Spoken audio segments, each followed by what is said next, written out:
Hello guys, आप सब कैसे हैं। चलिए आज हम बनाते हैं नींबू का अचार। जैसे दिखने में सुंदर है वैसे खाने में भी बहुत टेस्टी है। तो ये मैंने नींबू है, ये घर का नींबू है, बड़ा बड़ा है साइज़ में। तो ये 50 या 60 नींबू है। तो हम बनाना अब स्टार्ट करते हैं इसको। तो आगे प्रोसेस करते हैं। तो ये सबसे पहले लिए हैं गर्म पानी। गर्म पानी में ही हम नींबू को थोड़ा सा भाप लगा लेंगे। फ्रेंड्स, छोटे छोटे जो हैं चीज़ों को आप ध्यान रख के बनाएं तो अचार आपकी बहुत ही अच्छी बनेगी। तो ये हम जो है नींबू को उबालेंगे नहीं, इसको थोड़ा सा 5 या 7 मिनट के लिए हम इसको भाप लगा लेंगे। उबालने से ये नींबू हमारे फट जाएंगे, तो इन चीज़ों का आप ध्यान रख के बनाएं। तो ये इस तरह से हम इसे थोड़ा सा भाप लगाएंगे, ज़्यादा ना करें, वहीं पे ही खड़े रहें और खड़े रह के ही आप जो है देखते रहें। जैसे ही 5 या 7 मिनट होगा आप उसको निकाल लें। निकाल के हम उसको धूप में इस तरह से सुखा लेंगे, जिससे पानी पूरा अच्छे से सूख जाएगा। ये मैं दिखाती हूँ, ज़्यादा अगर बॉयल हो जाता है तो ये फटने लग जाते हैं। तो आप जो है ज़्यादा बॉयल ना करें, नहीं तो फिर आपको काटने में भी दिक्कत होगा। बॉयल करोगे तो फिर रस इसके पूरे निकल जाएंगे, जूस जो है। तो आप कम ही उबालें इन्हें, उबाले ना, सिर्फ थोड़ा भाप ही लगाएं। तो चलिए हम मसाला बना लेते हैं। ये मिर्ची है, मिर्ची 200 ग्राम है। और ये है उबला हुआ हमारा नींबू। थोड़ा भाप लगाएं, ज़्यादा ना लगाएं, धूप में सुखाएं। और हल्दी, और ये है करायत, या जिसे आप मंगरेल भी कहते हैं। और ये है जीरा, 4 चम्मच है। और ये है मेथी, ये भी 4 चम्मच है। और ये है राई, ये राई 200 ग्राम लिए मैंने क्योंकि नींबू मेरा ज़्यादा है। और ये है नमक, नमक 300 ग्राम है नमक ये। तो अब हम इसे पहले कट कर लेते हैं। कट करने के लिए आप ध्यान रखें, आराम से ही कट करें, नहीं तो फिर जो है नींबू के रस जो है पूरे निकल जाएंगे। तो आप तेज़ धार वाले चाकू से इसे आराम आराम से कट करें। इसलिए मैं पहले बोल रही थी कि आप जो है नींबू को ज़्यादा ना उबालें। फ्रेश नींबू को इसलिए हम उबालते हैं ताकि जो है अचार को जल्दी गल जाए और जल्दी खाने के लिए हो जाए। तो इसलिए हमने इसको थोड़ा सा भाप लगा देते हैं ताकि हमें जल्दी खाने के लिए यूज़ कर सकें। अगर आपको लेट से खाना है तो फिर आप भाप ना लगाएं, इसको ऐसे ही डालें आप।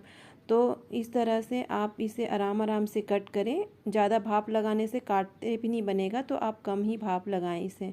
हो सके तो आप इसे कच्चा भी बनाएं। तो कच्चे बनाने से आपको थोड़ा गलने में टाइम लगेगा। तो फ्रेंड्स, आप घर में ही अचार बनाएं, बाहर से ना ख़रीदें। बहुत ज़्यादा केमिकल अचार में मिला के दे रहे हैं। तो आप कोशिश करें कि हर चीज़, छोटी छोटी चीज़ों को घर पे ही बनाएं आप। ये इस तरह से हम इसे कट कर लेंगे। और इसका जो जूस निकलेगा उसको अलग से कटोरी में ढाल के रखें, फेंके नहीं, बाद में हम इसे यूज़ करेंगे। तो ये हमारे कट करके हो गए हैं। तो हम मसालों को पूरा अच्छे से भून लेंगे। तो ये लिए राई मैंने। अगर राई आप मसाला कम खाना चाहते हैं तो राई को कम डालें। तो हो सके तो आप 100 ग्राम ही कर लें, अगर नींबू का साइज़ मतलब छोटा है तो। और ये मैंने 200 ग्राम राई लिए हैं, तो इसको मैंने भून लिए, ये भून के हो गया है। अब हम इसको अलग से बर्तन में निकाल के रख देंगे। तो इसमें फ्रेंड्स चट चट की आवाज़ आने लग जाती है। तो ये हमारे रेडी हो गए हैं। ज़्यादा काला भी ना करें, नहीं तो फिर जो है मसाले जो है थोड़ा कड़वा हो जाएगा। तो थोड़ा ही मतलब इसको करें। अब हम जो है ये मेथी है, मेथी के बीज जो है ये भी मैंने 4 चम्मच लिए हैं। इसको भी हम भून लेंगे। इसको भी जलाएं नहीं, गोल्डन होते तक ही भूनें, ज़्यादा मतलब नहीं जलाना है। मैं दिखा देती हूँ आपको, इस तरह से आप गोल्डन होते तक भून लें। तो आप जो है छोटे छोटे बातों को ध्यान रख के बनाएं, आपका अचार बहुत ही अच्छा बनेगा।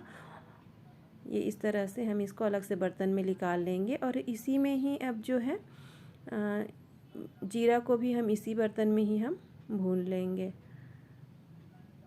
तो ये 4 चम्मच जीरा है, जीरा को भी आप भून लें। अगर आपकी जो नींबू की क्वांटिटी कम है तो आप इन चीज़ों को कम डालें, थोड़ा थोड़ा करके ही डालें।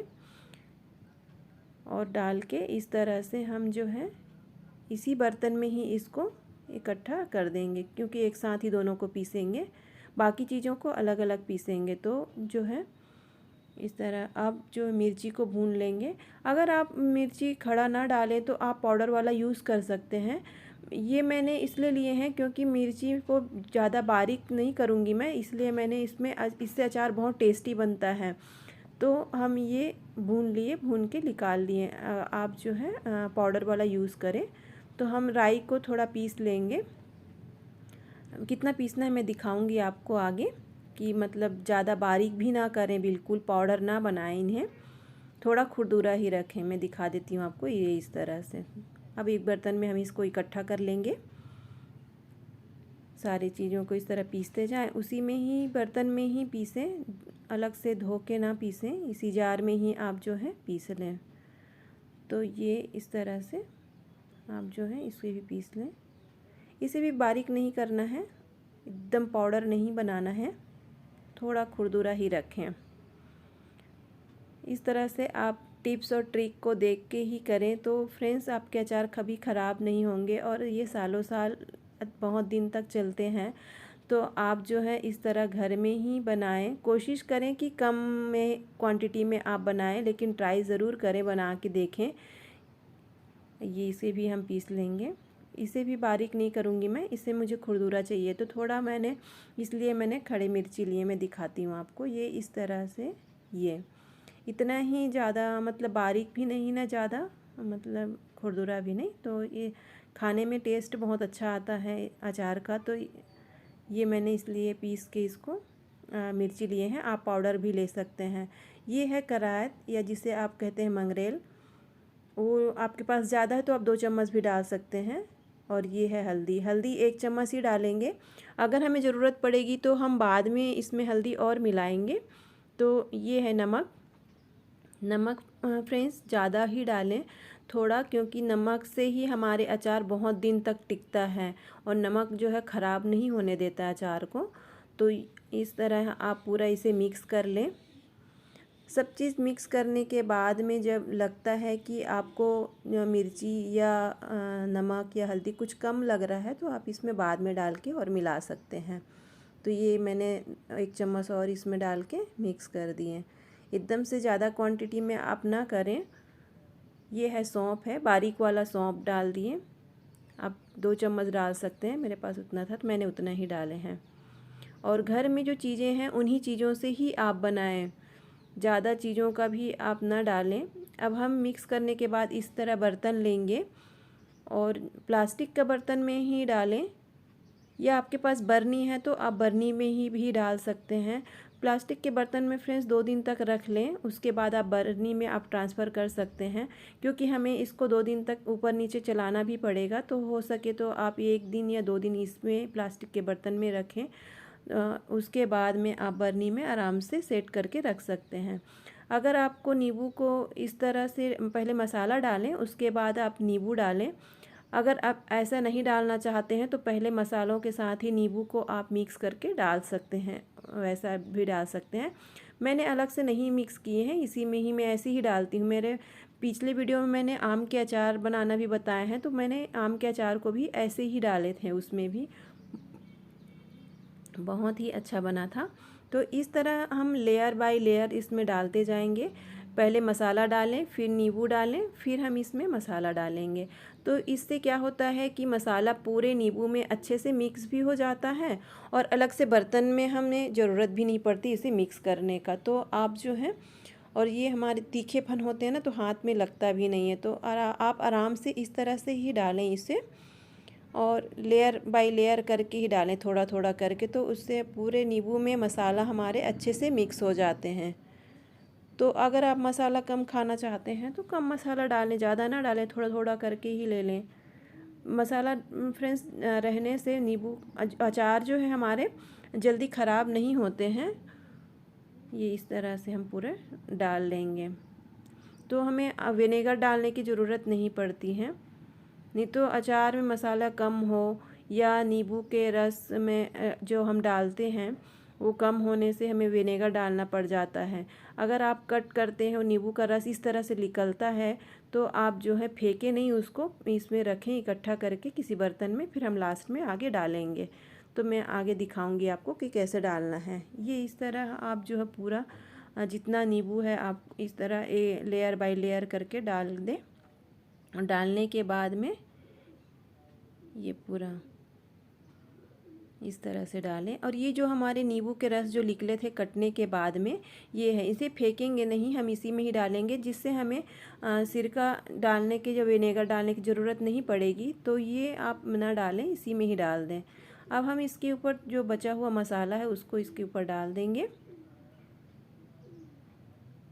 ये इस तरह से। अगर बाई चांस आपको लग रहा है कि नींबू का अचार में फंगस आ रहे हैं, तब आप जो है विनेगर डाल दें, और डाल के फिर आप ढक्कन बंद करके अच्छे से रख दें।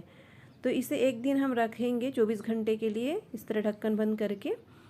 दूसरे दिन फिर जो है हम इसे फिर निकालेंगे। ये है दूसरे दिन का अचार, देखिए किस तरह से ये है, नरम हो गए हैं। फिर हम इसको अच्छे से चम्मच से करेंगे, आराम आराम से, प्यार से करें ना, वैसा मत करें, नहीं तो फिर पूरा जो है वो अच्छा नहीं होगा। इसलिए आप जो है अच्छे से धीरे धीरे करके करें।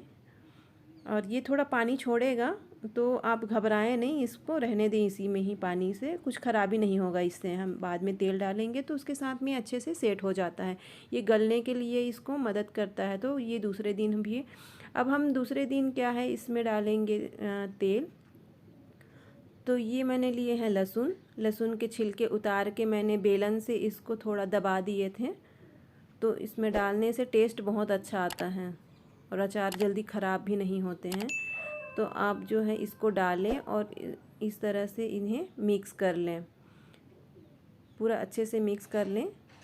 इसको कम से कम फ्रेंड्स 1 महीना तो लग ही जाता है गलने के बाद में, 1 या 2 महीना आप इसको अच्छे से रख लें। ये इस तरह दिखने में सुंदर है, वैसे खाने में भी बहुत टेस्टी है। तो आप जो है ट्राई ज़रूर करें। अब 2 दिन होने के बाद में हम इसमें डालेंगे सरसों का तेल। ये तेल को मैंने गरम कर लिए थे, गरम करके ठंडा करके फिर हम इसमें डालेंगे। अब डालने के बाद में फिर आप इसे बर्नी में अच्छे से पैक करके रख दें, तो फिर ये ख़राब नहीं होंगे आपके अचार, सालों साल चलेगा। ये इस तरह पूरा आप अच्छे से इसको मिक्स कर लें। चाहे तो आप अलग से बर्तन में, कढ़ाई में, किसी चीज़ में इसको ढाल लें, और ढाल के अच्छे से मिक्स करने के बाद में आप जो है उसमें डाल के रख सकते हैं। तो ये हमारे जो है अचार रेडी हो गए हैं ये। तो आप ट्राई करके ज़रूर देखें और मुझे कमेंट्स करके ज़रूर बताइएगा। ये रेडी हो गए। Thank you for watching my video. Bye bye, take care.